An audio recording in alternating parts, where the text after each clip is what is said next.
Inventario de trastornos de la conducta alimentaria EDI3. Descripción general. Características. Descripción.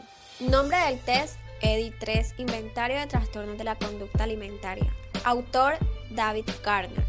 Autor de la adaptación española Paula Elosua, Alicia López y Fernando Sánchez. Variable conducta alimentaria. Área de aplicación psicología clínica. Materiales, cuadernillo, hoja de respuestas y manual de aplicación e interpretación. Objetivo, evaluación de escalas relacionadas con los trastornos de la conducta alimentaria, principalmente anorexia nerviosa y bulimia nerviosa. Aplicación individual y colectiva. Duración 20 minutos aproximadamente, no es limitado.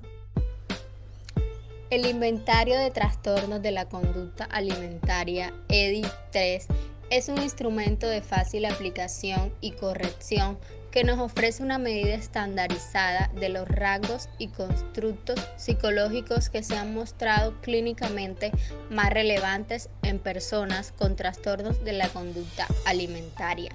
Se trata de una versión mejorada del EDI original y del EDI2, incorporando en su desarrollo todos los avances teóricos de los últimos años.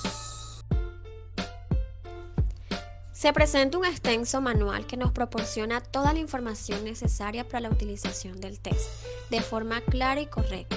Se trata de un manual muy completo que nos proporciona una revisión de las propiedades psicométricas del EDI3 y una extensa revisión de la bibliografía más relevante, incluyendo además guías de interpretación con ejemplos prácticos que pueden ser muy útiles. El objetivo no es proporcionar un diagnóstico de trastorno de la conducta alimentaria, sino ofrecer una medida comprensiva de la presencia e intensidad de los rasgos psicológicos y de las agrupaciones de síntomas clínicamente relevantes en el marco de una evaluación extensa de los sujetos con trastornos de la conducta alimentaria. De este modo, el instrumento proporciona un perfil psicológico útil para la planificación del tratamiento y para valorar su eficacia en aspectos psicológicos claves. Escalas. En concreto, el inventario está organizado en 12 escalas principales, 3 escalas específicas de los trastornos de la conducta alimentaria, 9 escalas psicológicas generales que son altamente relevantes pero no específicas de los trastornos de conducta alimentaria. 3 escalas específicas de los trastornos de la conducta alimentaria. La primera escala es obsesión por la delgadez. Los elementos de esta escala se refieren a la preocupación por el peso, las dietas y el miedo a engordar. La segunda escala es bulimia, que evalúa la tendencia de tener pensamientos o comer incontrolablemente. La tercera escala es insatisfacción corporal, que mide la insatisfacción del sujeto con la forma general de su cuerpo. De igual forma, este inventario también cuenta con 9 escalas más generales referidas a rasgos psicológicos que son clínicamente relevantes en este tipo de trastornos.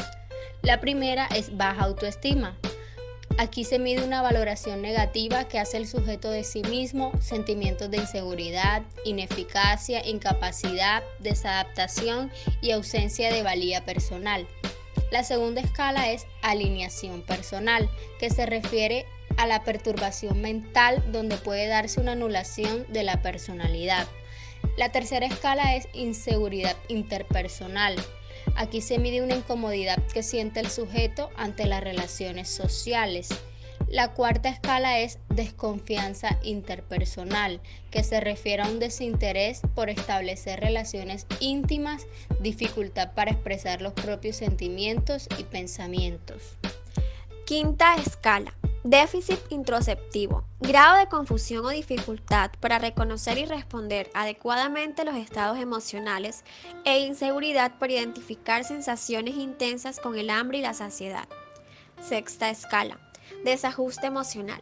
Tendencia del sujeto a la inestabilidad emocional, impulsividad, temeridad, ira y autodestrucción.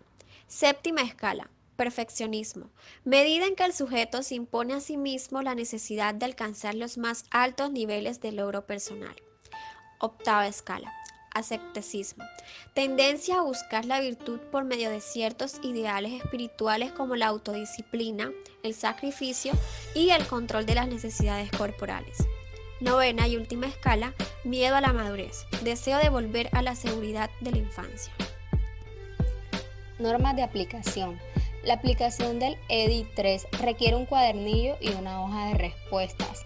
La aplicación puede ser individual o colectiva. Debe ser presentado como una medida de las aptitudes, sentimientos y conductas del sujeto en relación con la comida y otras actividades generales. Es necesario informar a los sujetos de que no hay respuestas correctas ni incorrectas y que no hay un tiempo de aplicación limitado. Además, se permite que los sujetos hagan preguntas. También es importante informar que es necesario que contesten todos los elementos del cuestionario. Puntuación. A continuación, se debe sumar la puntuación de cada escala para obtener la puntuación directa. Una vez se obtenga, se remite a los baremos, bien sea de población clínica o no, que se encuentran al final del manual. Interpretación. Para la interpretación se tienen en cuenta los rangos de las escalas para población clínica y para población no clínica. Es importante resaltar que la población clínica se especifica la baremación de acuerdo al trastorno de conducta alimentaria que el sujeto presente.